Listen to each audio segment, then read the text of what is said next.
మీరు వినింటారు, హనుమంతుడి పేరు వింటేనే భూతాలు ప్రేతాలు భయపడతాయి, వణికిపోతాయి అని. అసలు చరిత్రలో ఏమైందని భూతాలు ప్రేతాలు ఇప్పటికీ భయపడతాయి చెప్తాను, జాగ్రత్త వినండి. రావణాసురుడి తమ్ముడు ఐరావణ్ బ్లాక్ మ్యాజిక్ తంత్రాలు చాలా బాగా నేర్చుకున్నాడు. రామాయణంలో రాముడి మరియు రావణాసురుడి యుద్ధం జరుగుతున్నప్పుడు ఐరావణ్ బ్లాక్ మ్యాజిక్ యూజ్ చేసి రాముడిని లక్ష్మణుని పాతాళ లోకంలోకి తీసుకువెళ్తుండే. అప్పుడు వెనకాల హనుమంతుడు కూడా వెళ్లారు.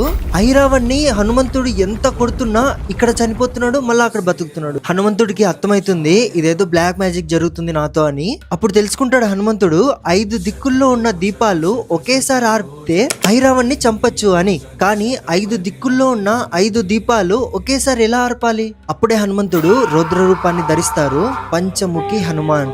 ఆ రూపంతో 5 దిక్కుల్లో ఉన్న 5 దీపాలని ఒకేసారి ఆర్పి ఐరావణ్ణి చంపుతారు. ఆ రూపాన్ని చూసి 3 లోకాలే భయపడిపోతాయి. ఇంకా ప్రేతాలు, దయ్యాలు